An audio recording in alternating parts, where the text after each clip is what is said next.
sitting here and I'm listening to every single speaker, I'm like, I have pages and pages of notes. So I really want you guys to come from that space. This is a personal conversation, and what are you guys going to take away that you can go back to your life and implement so you can make a massive difference? Yes? Yeah, that's so true. So anyway, you guys, you're not going to want to leave right now. I just want to tell you. I got to introduce the last little piece of dynamite. Now this one is also another piece of dynamite. I'm not kidding you guys.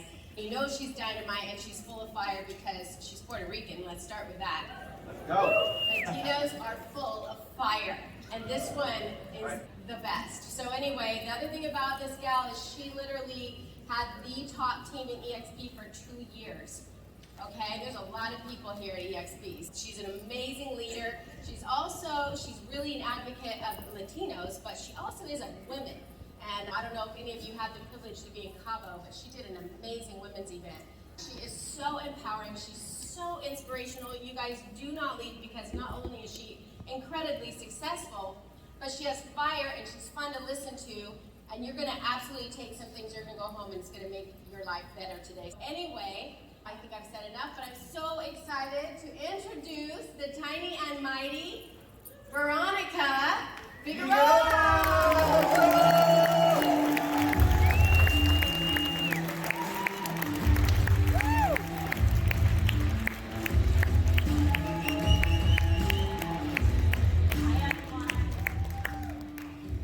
Super excited to be here.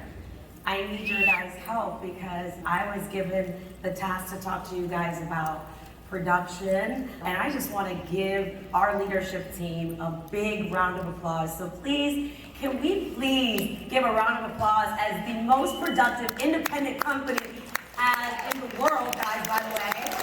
And I'll never forget, I was on this stage 2 years in a row with my good friend Curtis, and I remember saying, and there's a clip going around that says, not only will we be the largest real estate company in the world, we will be the most productive real estate company in the world, and that's because of you guys. So I'm super passionate about production. I'm passionate about a lot of things. But let's start with the fact that I wouldn't be where I'm at had it not been for, I think, my feisty personality and the fact that my parents were very passionate as well and reminded me that I can go out there and do anything I wanted to do. So then I applied that to my real estate career, and here I am I think I've had a pretty good career, and I want to share some of that mindset that lives in my world. But it was interesting when I was looking at the theme of this conference. It was purpose. I was like, ooh, that's my love language. If we can combine passion, purpose, and production, that's my jam. So I'm excited that you guys are going to be here. So with that being said, I need another favor from you guys. I was at dinner the other day and we're debating, and I think that the most passionate people in the world are iPhone users. Yes.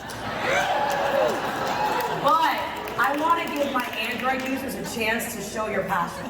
There's this debate because my sponsor and partner, Gil Ramos, who you guys met earlier, and Lorena, I want to give a shout out to them because this is a really honest debate.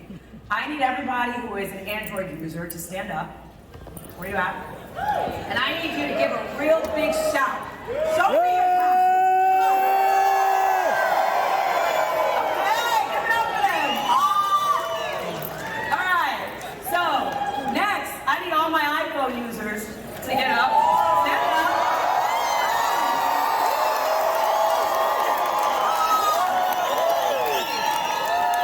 And I said to Gil Ramos, if you get an iPhone, I'm good for another 1,000 agents. There you go, Gil. I think those 1,000 agents that just stood up prove to you that you should get an iPhone.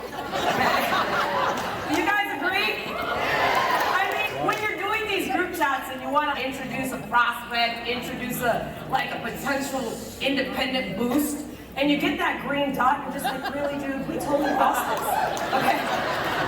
So I am just making sure that he understands my passion. If you thought Gil was passionate, he met his match. Okay? But let's get down to business. Let's talk about why I'm really here. Guys, when I looked at the theme and I was thinking about what I was going to talk about, I was like, I have to talk about how it's so important to have passion. And of course with AI, ChatGPT, and of course now we don't even have to think. You just type something in and say, what does this mean? Give me the meaning, give me the definition. I said, let me play around with ChatGPT. We use it for our campaigns now, we use it for our seller ads and our videos and things that we need inspiration on. I was like, maybe it can help me get a little inspiration on talking to my friends. But that's what I consider you guys, all my friends. And it gave me this definition. Passion can be described as an intense and compelling emotion or enthusiasm towards something, right? You guys can read along. It's a deep-seated feeling. It ignites your inner drive. And basically, I think it should have just put a picture of Brent and Jay Nelson, if you guys heard them speak, right? Because those are two of the most passionate humans that I've had the privilege to get to know and to call friends and to witness and to learn from. But what a great definition. I thought ChatGPT did a good job. Would you guys agree? Yep. Give it up for ChatGPT, all right? And if you're not using it in your business, you should. And if you're not using Luna, let's play around with Luna inside of EXP, right? I was doing it the other day and I was like, who is Veronica Figueroa? It has no idea. Sorry, ma'am. We only focus on things related to EXP. I was like, darn, what else can Luna do for me? So I was just playing around with it, but this was important for me. I was like, I wonder what passion really means. And I thought this was a really great summary. Then I said, what am I passionate about? Started thinking about the things I'm really passionate about. And I would love to challenge you to take a minute and to write down the things that you're passionate about today. Because I thought it was just about selling more homes, getting a listing, hiring another agent, someone else made me as their sponsor. And I was like, no, what am I really passionate about? Take a minute, maybe just a couple seconds, and think about what are you truly passionate about right now.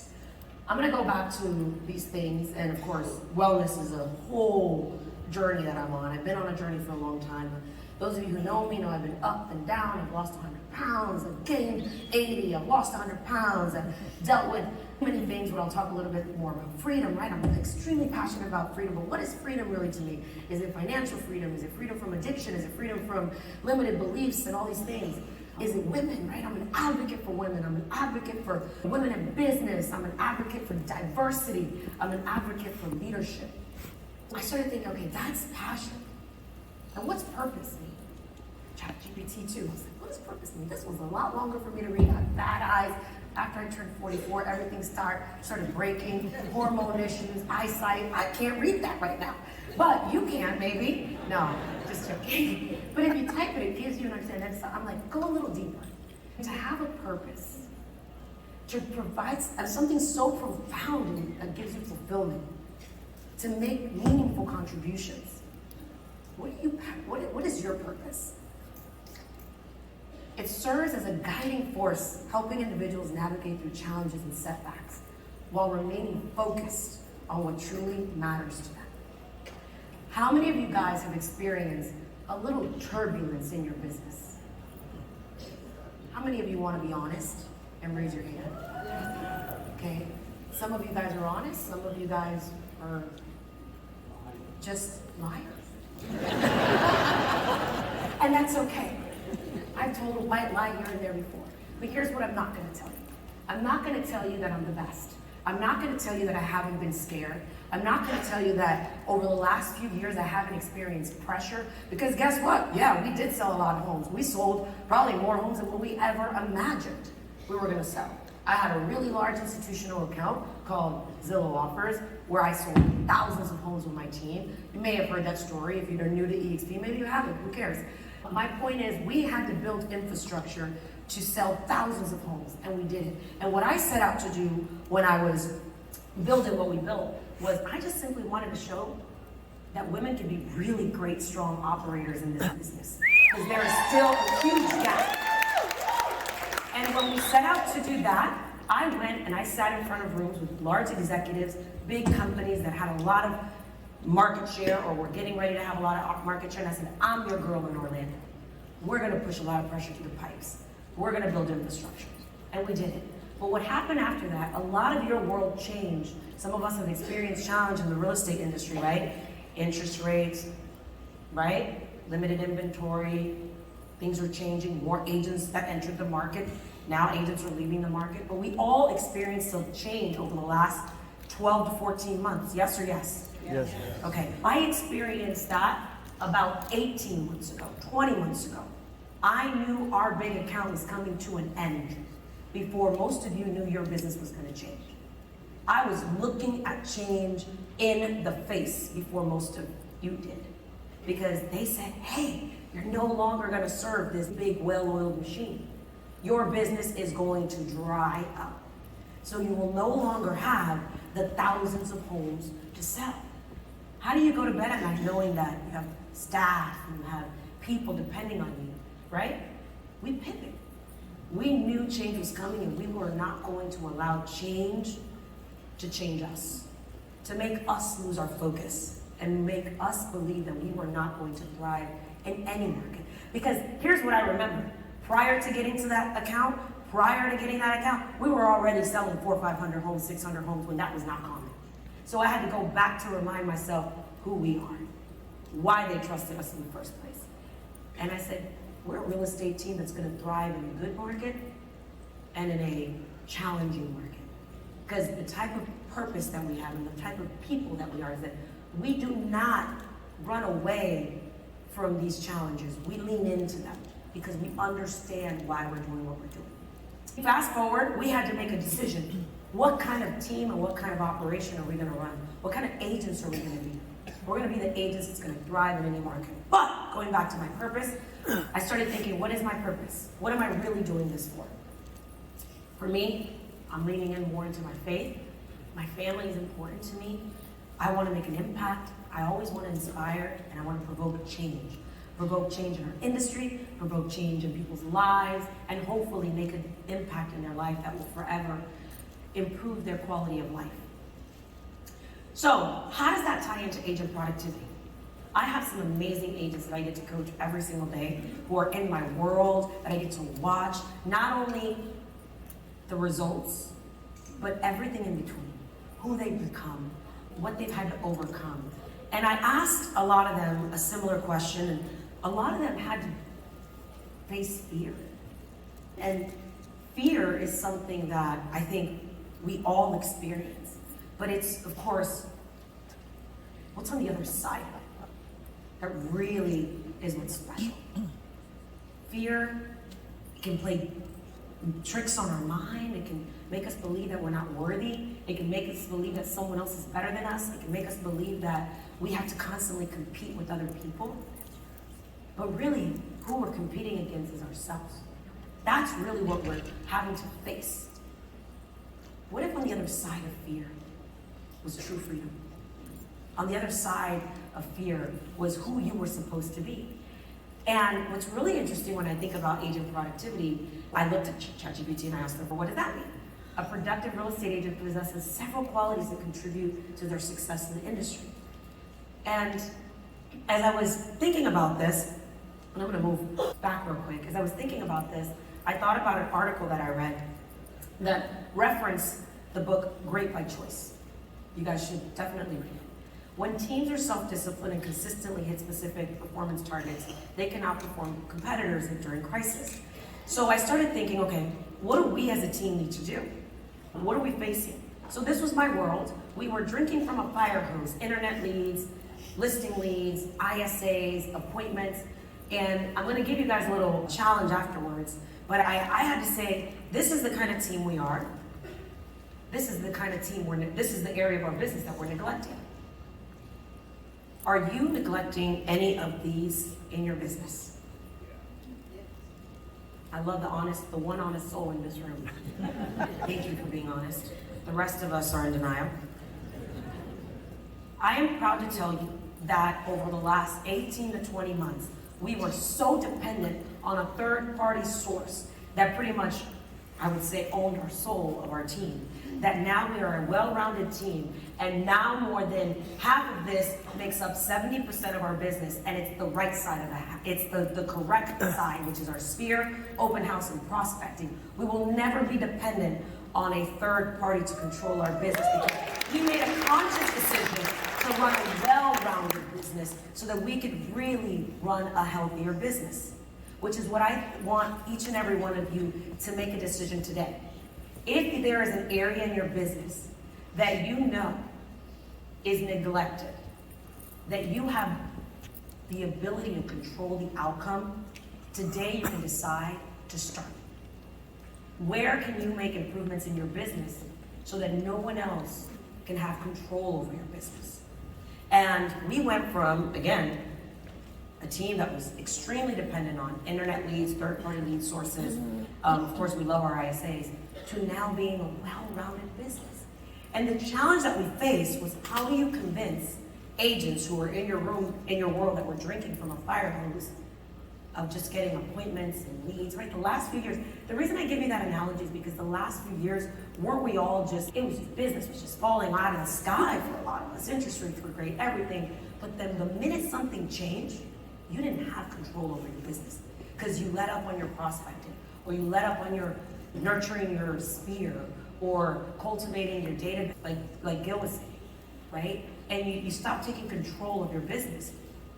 I want you to leave here today saying, I'm going to take control of my business. I'm never going to let up on these areas. I'm going to score myself.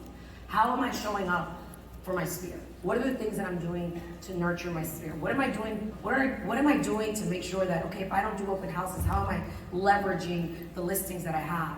Am I leveraging great local talent? Do I have systems in place to really capture these potential clients driving by if you're not doing the open houses? If you don't have an open house strategy, I highly suggest that you get one. And then of course, what does your prospecting look like? And real prospecting. I don't mean, oh, I get referrals, oh, my friends love me, my bunco team sends me something, or my local BNI, maybe I pray that they give me a deal. No, what does your prospecting strategy really look like? Internet leads, have you sharpened your skills? Are you working to improve your dialogue? The consumer's so much more savvy now. Before it used to be LP Mama, then it was ALM, and then of course we have Zillow telling us what are the best scripts that work. Now it's Calm, right? And all these different strategies. I don't care which one you use, just use the one that works and is authentic to you. But get really good on the phones.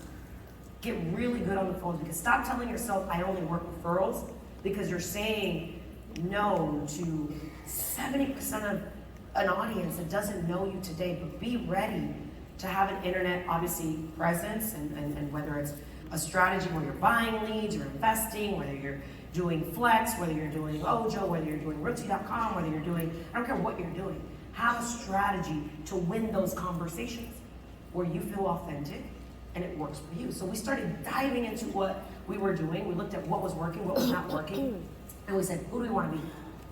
We want to be a well-rounded team. What we did, we made sure that our team is highly accountable. Our team we live through our standards. Our agents have a daily point system in order for them to unlock lead sources, unlock appointments with our ISAs, unlock opportunities for what we call our higher tier converting lead sources. But how do they unlock it? By making sure they're working their sphere, by making sure that they're showing up to our daily prospecting, what we call PITs. I know it's not the sexiest name, but it sticks for us, okay? It really means productivity, intentional teamwork, okay? And together, we dial together for 2 hours. We have a lead that's there helping them improve their scripts, listening to the challenges, listening to the objections. If you're not listening to your calls or your game, if you're an athlete, right? I'm not very athletic, but if you are, what do they say? Watch your game field, listen to your calls. And you're gonna say to yourself, when we do those, when we listen to calls, and I've had agents listen, I ask them first for their feedback. On their own call, guess what they say? They tell you where they believe they could have improved. You don't even have to tell them what they did wrong. If they listen to the call, they'll coach themselves up. Then you give a little bit of positive feedback. But how often do you go back and listen to your calls? Anyone listen to their calls? No. There you go. What do you think would do to your business if you actually took time and measured some of your follow-up and measured some of your calls? Maybe you should start doing that. We do daily prospecting. They have CRM points that they have to meet. Why do we do that? They have to meet 2,000 points a week. And honestly, those are just 2 20-minute conversations. We just want to hear that they're having conversations, that they're following up, that they're engaging. And I will tell you, that is what took our business from being 70% dependent on a third-party lead source to now being 60 to 70% prospecting-based and sphere-based business. And we're not done yet. Thank you for the one person who clapped for me. We've also doubled down on our video and our content. If you follow, I actually just opened a brand new studio. That's how serious we are. Our podcasting and our giving our agents the opportunity to come in and record and to get better on camera. Because you guys might have heard, right? My crappy video will outperform your non-existent video, right? John has said that. He's my coach, and some of us who coach with him know that. It just gets better and better. So now our agents are feeling more confident on camera. And we even give them the scripts on what to say. And we have a 52-week journey campaign for buyers. We have a 52-week journey campaign for sellers. We have a 52-week journey for agents in our database.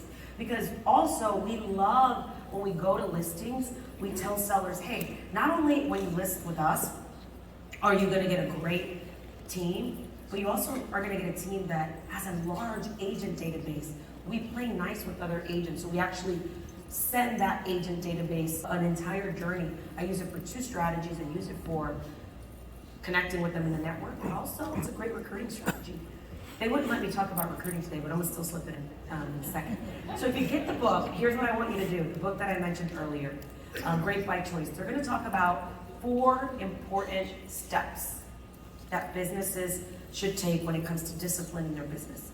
And I read this and I thought it was fascinating about a story of the journey of 2 men in 1911 who pursued the journey to get to the South Pole.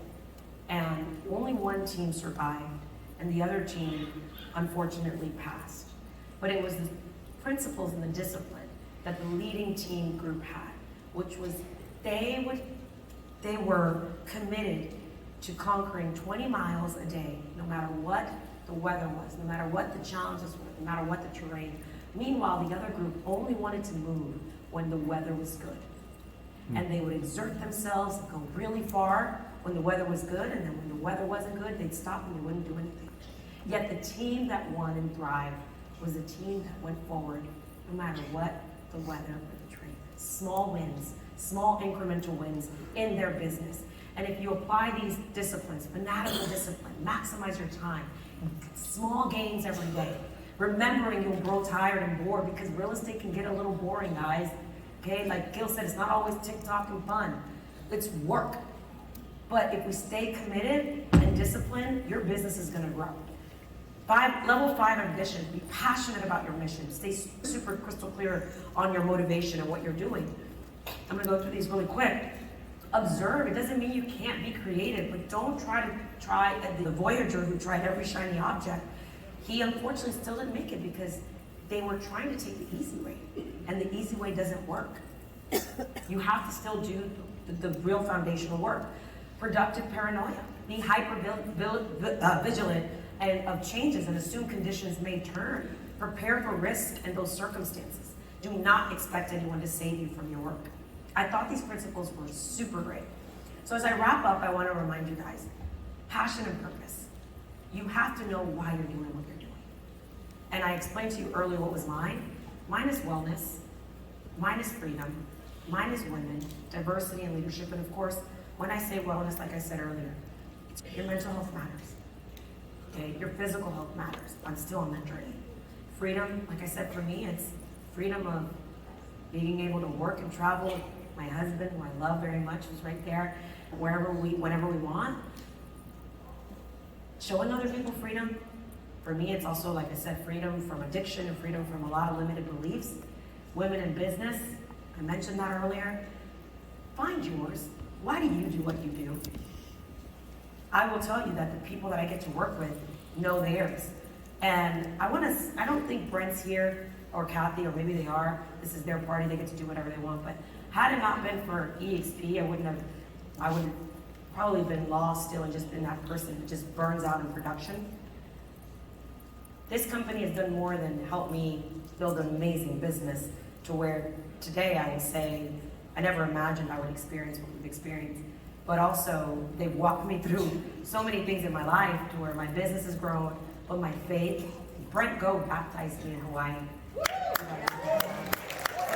At this company, My husband, I could say we're probably the first millionaires in our family, but we won't be the last.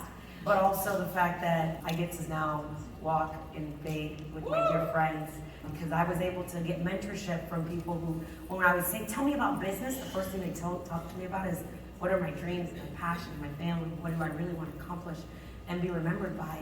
And I promise you this, it's not because we sold 1,000 homes. It's because I want to impact thousands of lives.